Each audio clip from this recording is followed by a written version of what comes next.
Welcome to our ACL Hacks 2023 project called Doubloon Defense by Chinmay, Neil, and Sadvik.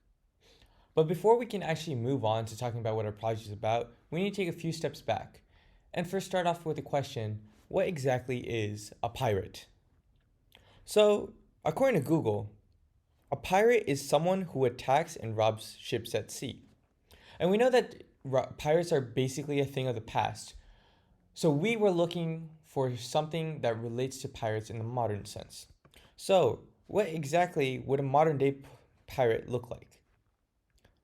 Would it look like Captain Jack Sparrow from Pirates of the Caribbean? Or pirates that are near the coast of Africa? Actually, we thought they looked like nerds. Or more specifically, we thought they looked like hackers. Hackers are basically trying to steal your sensitive information and using that sensitive information in order to gain a profit. And they do this through cyber attacks and stealing your personal information. So we were looking for a way to combat this. We wanted a way for nobody, no nerds, no hackers, from being able to steal your sensitive information. Just like how militaries worldwide stop pirates from stealing goods from ships. And the way that we did it was through quantum computing. Woo! Well, but more specifically, it's through a quantum encryption algorithm known as quantum key distribution. Before we talk about quantum key distribution, or QKD, we need to first talk about what exactly encryption is. So encryption is basically a way to make your messages or whatever you put online unreadable to someone who isn't supposed to see it. This makes sure that it stays secure from unauthorized access. And the only people that can actually access it are the people who are authorized to access it and have a specific key in order to open the lock, which is the encryption. So what's so special about QKD? Why can't we just use normal encryption? QKD basically provides an unbreakable encryption compared to normal encryption by using quantum mechanics. Using quantum mechanics makes it highly resistant to hacking attempts because it's almost impossible for hackers to gain the key to the lock, which is the QKD encryption. QKD also offers inherent security by showing you if someone actually tried to break into your encrypted message before you even actually see it. So they wouldn't actually get your message and you'd know that someone tried to break in. This is completely different from normal encryption, because normal encryption, you wouldn't even know if like 100 people saw it before you did. You just know that you were the one to unlock it and you wouldn't even know if you're the first one.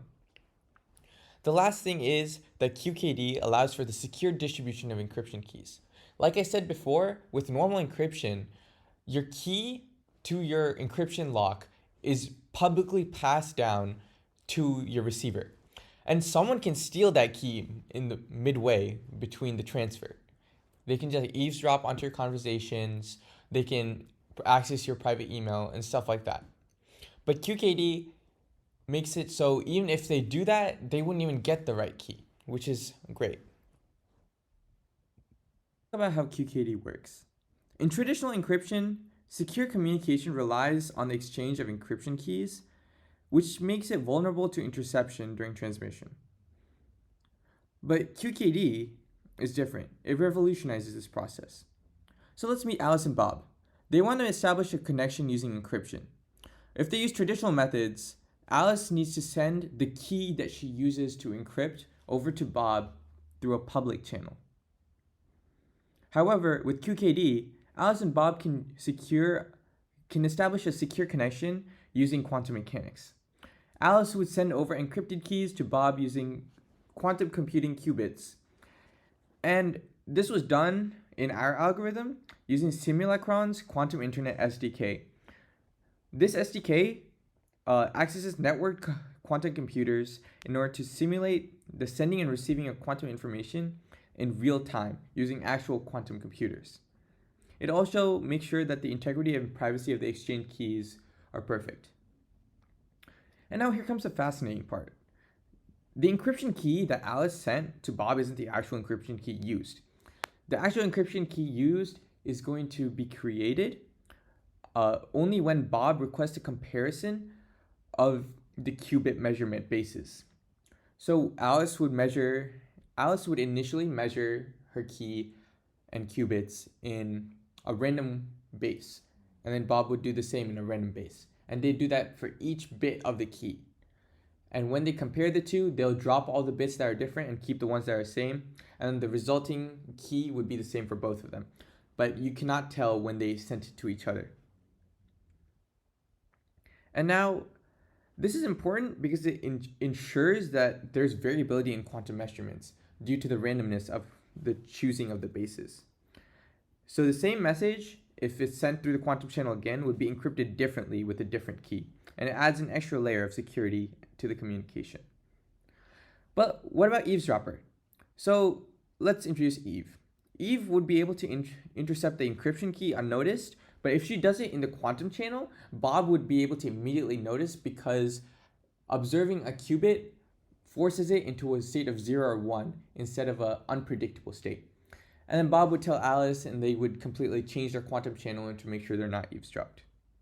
So in summary, quantum key distribution is just an unbreakable encryption using quantum mechanics. It makes sure that keys are securely exchanged. It also changes the encrypted message and key each time you send it. And it makes sure that eavesdroppers, if there are any, can be detected. doubloondefense.sites.tjst.edu. So let's go take a look at it. So when we first land on it, we have something popping up, and we tell people that it's a quantum encryption algorithm, and we allow them to learn more.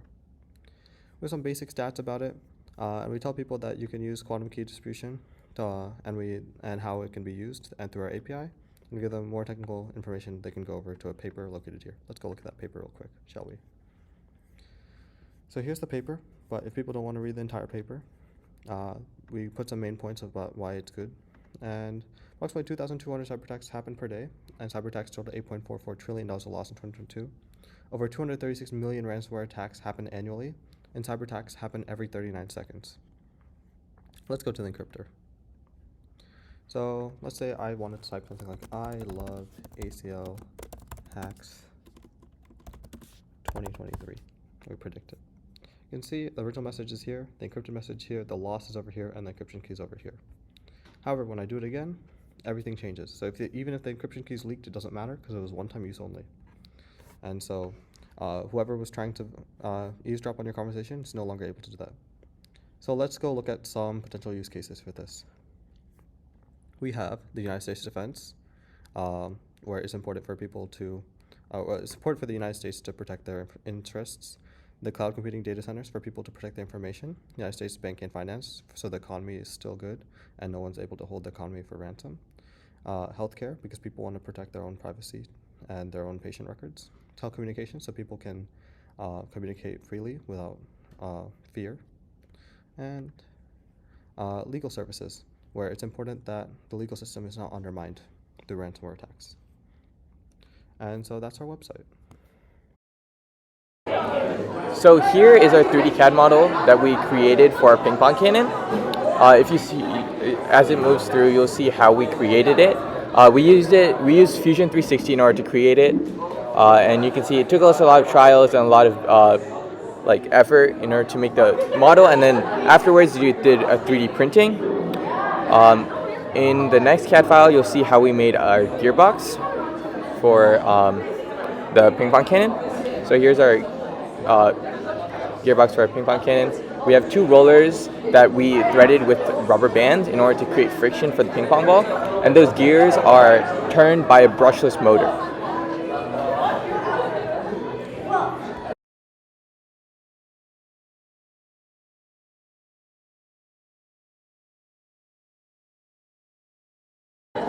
Here is the printing view for when we spliced our 3D model and started printing it in 3D printer.